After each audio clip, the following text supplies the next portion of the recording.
On January 11, 2019, Charles Landeros was shot to death in front of the Cascade Middle School in Eugene, Oregon, by one police officer while another was physically restraining him.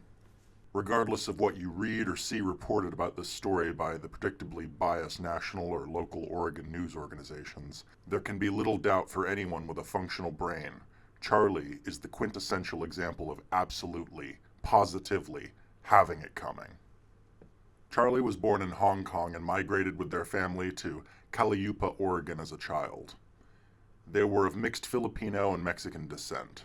You'll notice that I referred to him as they, because later in life Charles began gay relationships and insisted that people refer to him by atypical gender pronouns. We wouldn't want to be disrespectful to the memory of an attempted cop killer who recklessly endangered children, after all. After graduating from Willamette High School in 2006, Landeros enlisted in the Army. Landeros served as UH-60 transport helicopter crew chief and mechanic, and served on hundreds of missions during at least one combat deployment before receiving an honorable discharge. Afterwards, he attended the University of Oregon on the GI Bill. While there, he engaged in confused, incoherent, far-left activism for LGBT and people of color civil rights, which consisted of attempts to curtail free speech and threaten violence. In October 2017, Charles Landeros led a protest at the University of Oregon which stormed the stage of a formal function with raised fists and a megaphone. The university president was supposed to make an annual address to announce a $50 million donation by an anonymous donor. To show you how misguided and ironic the protest was, let me show you an interview Charlie gave the Oregonian newspaper. Without us, nothing about us without us, nothing about us without us, nothing about us without us. But I can't because I have to do what I have to do. We are no official established group here at the University of Oregon. We are simply the students. That is what we call ourselves, the students of the University of Oregon. We're here because we believe that this university inherently belongs to the students, and over the years, the university has been taken away from us. We say no more. No more. The university is ours. The whole university is financed through our tuition dollars. Each student here brings at least $100,000 to this university. That is our level of investment.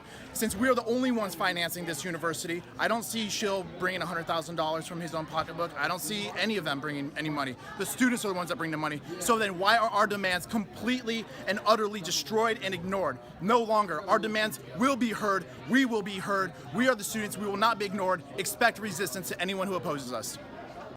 The university president wrote an incredibly reasonable op-ed in the New York Times in response, in which he said, "The tactic of silencing, which has been deployed repeatedly at universities around the country, only hurts these activists' cause.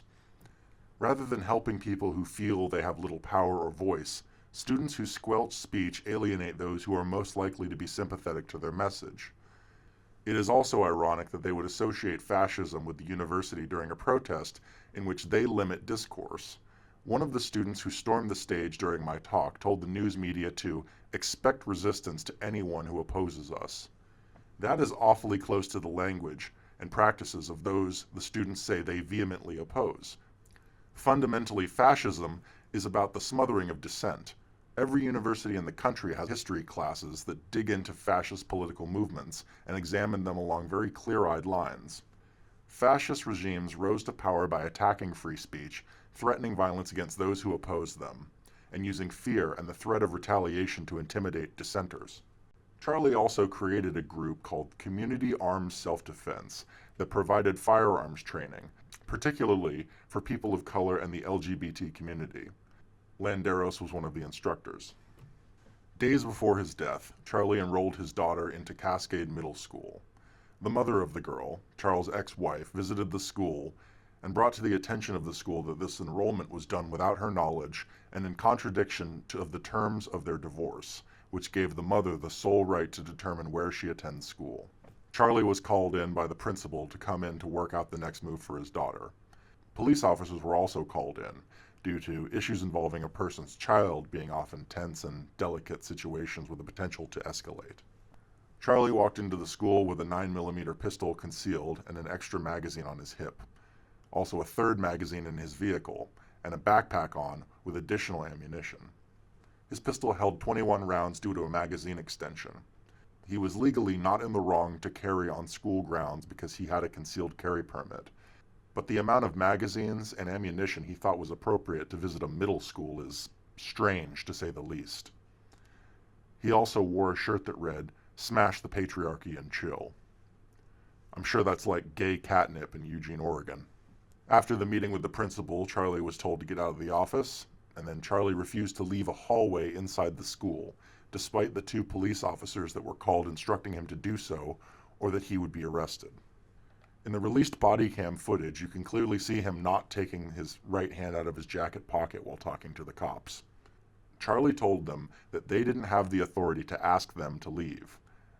God, fucking they, them pronouns, man. Ugh.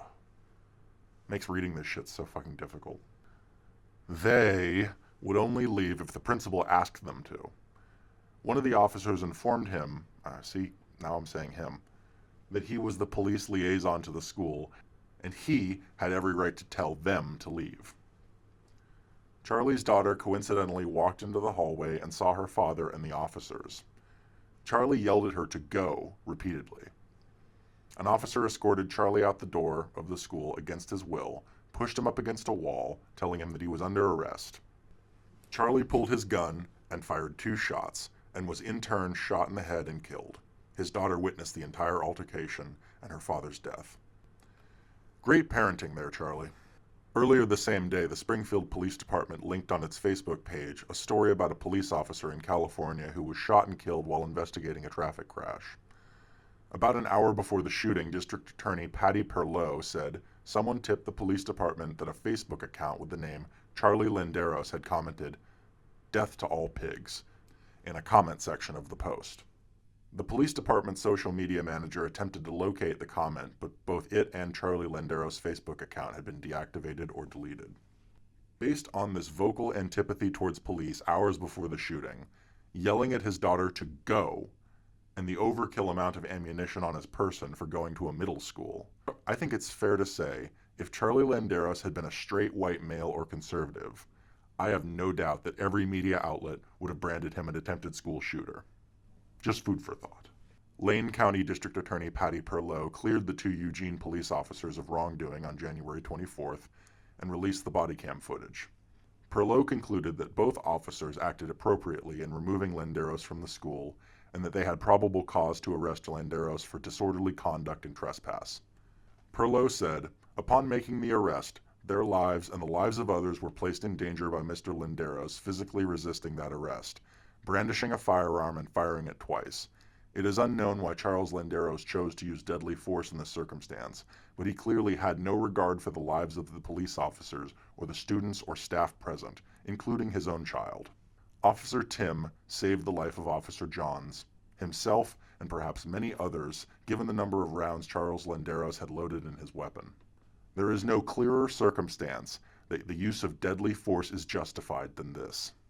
I wholeheartedly agree with her sentiment, but the left could care less about the specifics of this story that pertain to whether the cops were ethically, morally, or legally justified. They'll shoehorn in any instance of a subjugated group member killed by police into a chance for the grieving family to sue the city, for the left's foot soldiers to conduct more illegal protest, and feel justified in engaging in violence against anyone with whom they disagree. Plenty of journalists are already crying foul. Twitter is full of the usual insanity.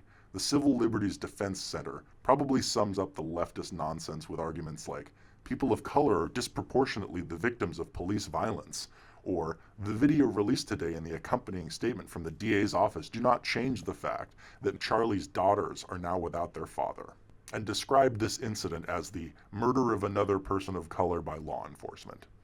Yeah, because it's murder when you, as a cop, shoot someone who is resisting arrest and fired 2 shots at you first, not self-defense. Who knows what evil lurks in the hearts of men? The shadow knows.